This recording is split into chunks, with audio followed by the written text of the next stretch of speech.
This is important, central, crucial, and revolutionary truths of our faith. Now, a question. When you came to the Lord, did any of you make an attempt to read the Bible right through? How many people just tried that?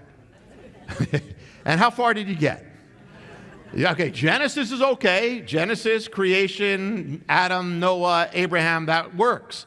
Exodus, first part, Moses, that kind of works. Then you start getting into the instructions of the tabernacle, the sockets and all those things, and it starts to break down. If you can make it, when you're a new believer, survive, you end up in Leviticus.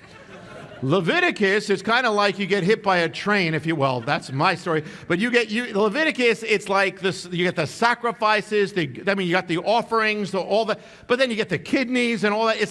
It's a mountain that few believers have ever crossed as new believers. And it has seen the death. Leviticus has seen the death of more Bible reading plans by new believers than any other book.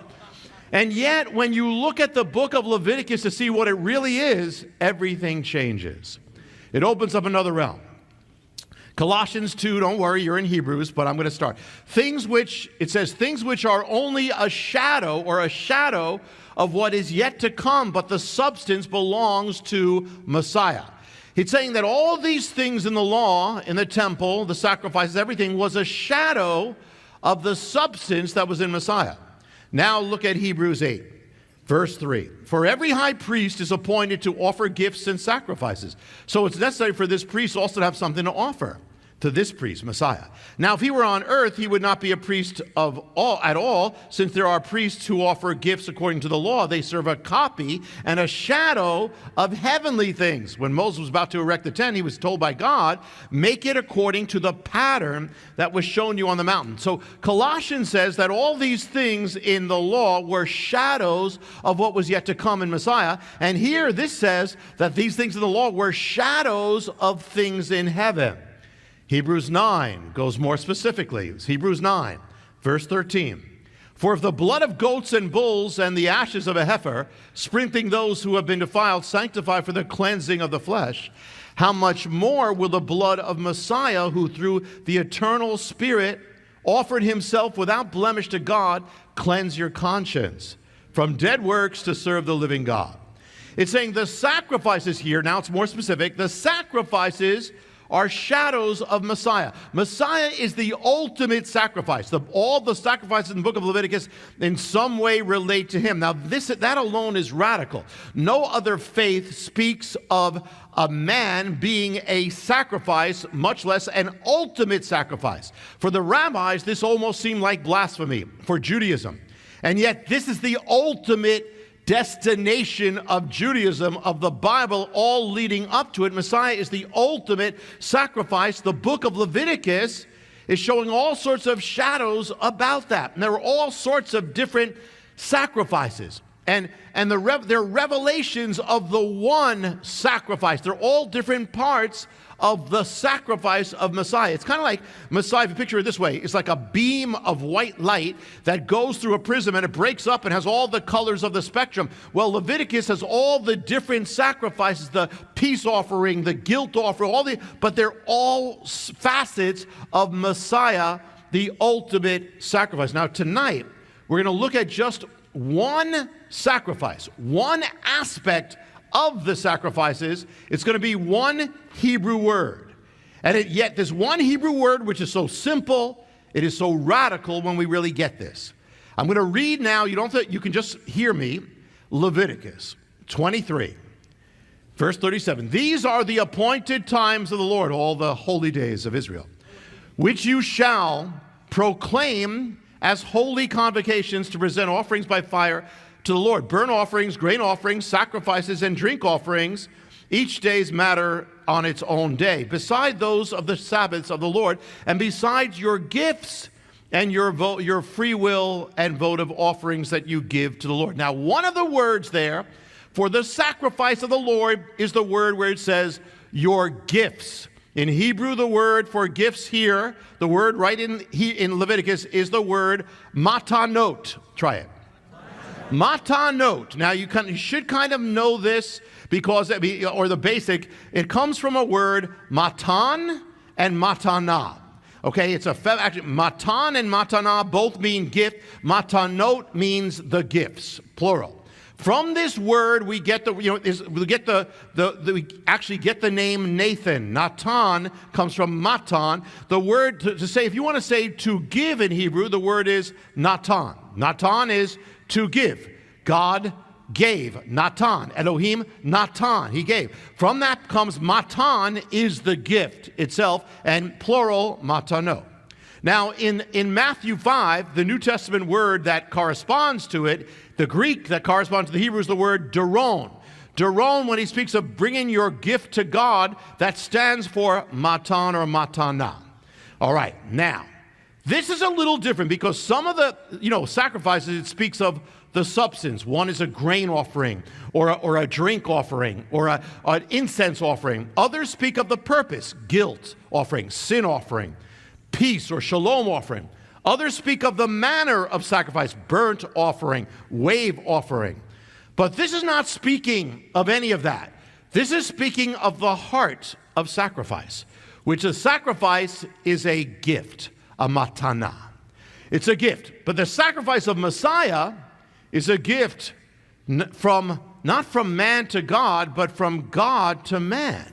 So Messiah, Jesus, is the matana. Say that, matana.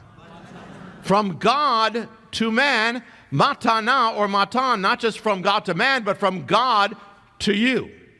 So think of what it says. God so loved the world that he gave. His only begotten Son is the giving.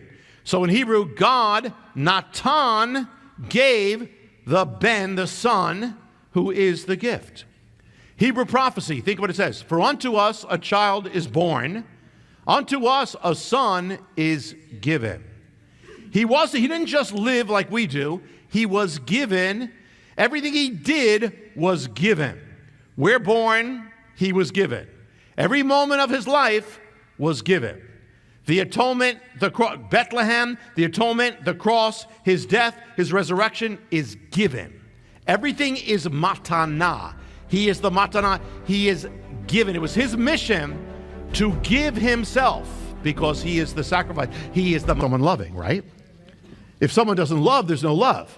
So you gotta have a source. You gotta have a subject. I love. Okay.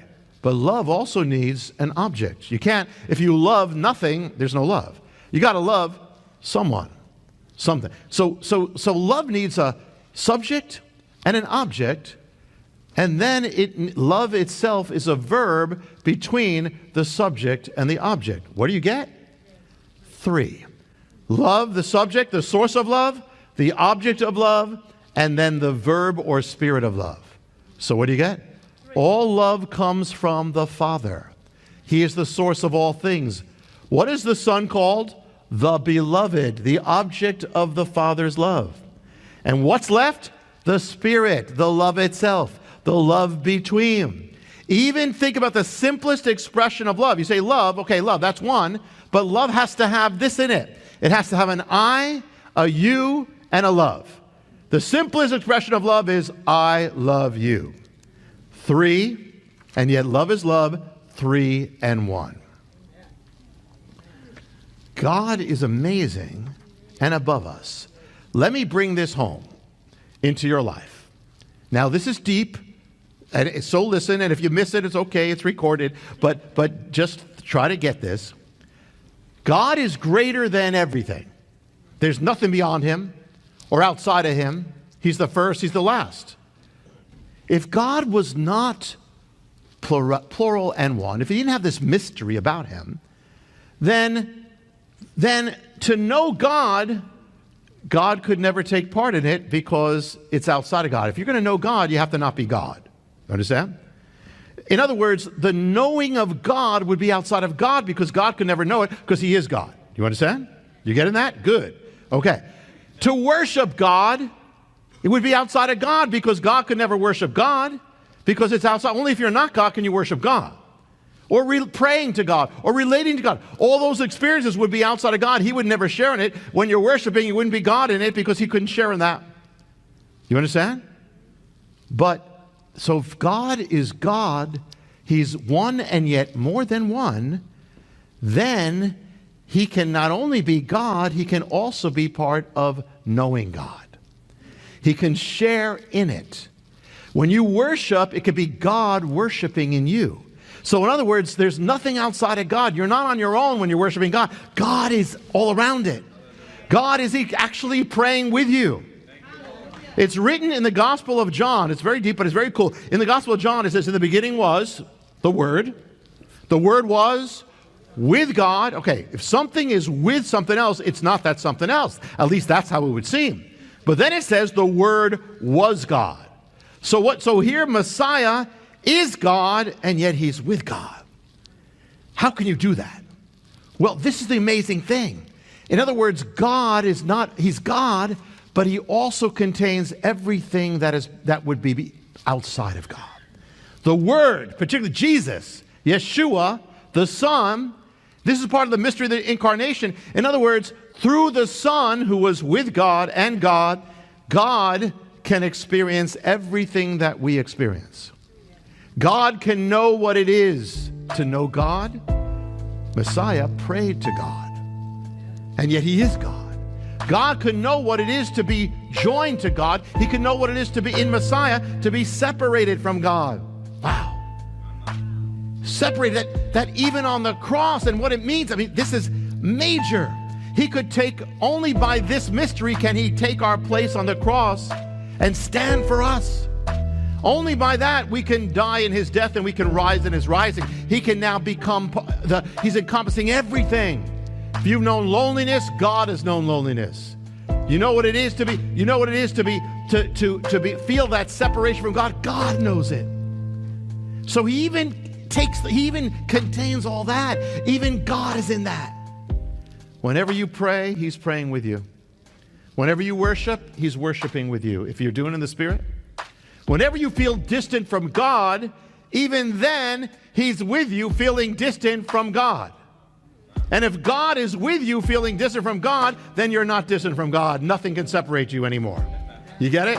You know, if he's on the cross and he's crying out, Eli, Eli, lama sabachthani, my God, why have you forsaken me? Why did he do that? Because this is the mystery of it, that if he can do that on the cross, that means if he was separated, that means no matter how far you are, no matter where you are, God will be with you, even when you feel separated. Because God is crying out, my God, where are you? That's the mystery, that he can be born in our life. But the first miracle is this. Before he even came down to earth, the first miracle is, it wasn't just that he was born into our life. You came into existence in his life. We came into existence in the mystery of the love of the Father and the Son. All relationships come from that. The lover and the beloved. So we were born in the image of God to know God as the Son knows the Father. And that's why only the Son could save us, could come in if we were born in his place, he could save us and die in our place. Wow. And that's why you got saved when you said, Lord, come into my life. Your whole life was already crying out for him because you were born for him. And then to know that's why it's about you and him. And so he did this so you would never be alone. So don't live your life as if you were alone. Even with God, you can live from God, but it's kind of like God's up there and I'm trying my best. No, it's much bigger than that. Stop bearing your own sins. God already did it. And know that if you're feeling distant from God, you don't ever have to be. He's with you, even in that. Even when you are so far away from him, he's far away from him with you. Wow. That means you're never far. So don't struggle. This faith doesn't work when you try to do it on your own. Produce your own goodness doesn't work. Let God's goodness become yours. Stop trying to love. It's good you want to love, but let God's love in you. You're trying to pray? Let God pray his prayers in you. Trying to worship? Let God worship and let that become your worship. You're trying to approach God? Let God approach you. Worship. And we're trying to be good? Okay, that's good, but it's not going to do it. Let God be good in you. It's one life. It says that Paul said, the life I live, it's one life, it's him. Well, what about repenting? God will even repent with you. In fact, how do you think you got that power to do it? It's God. Actually, there's amazing in the Hebrew, it says God repented. Of course, he never sinned. But God in you, when you're repenting, he's in you doing it with you. He's right there. So don't be distant from him who cannot be distant from you.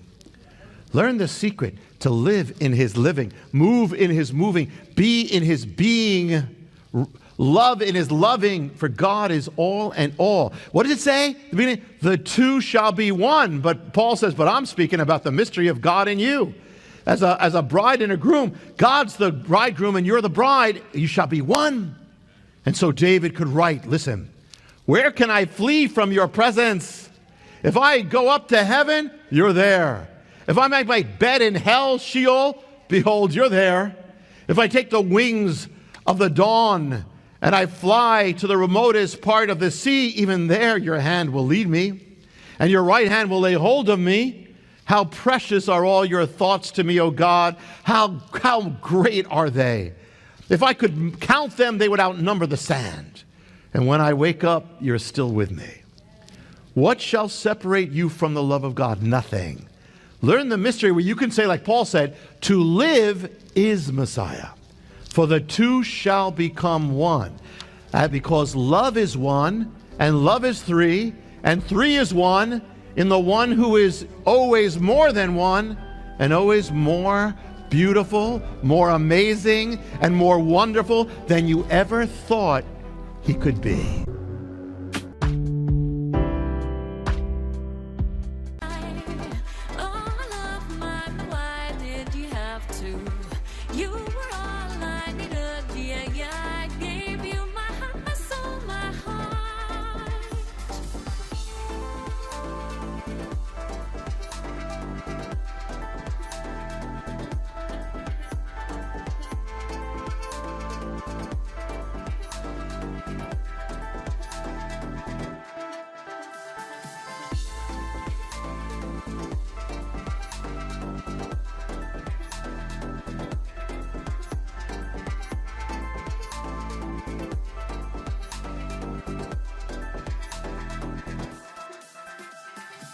Never thought I'd find love like this.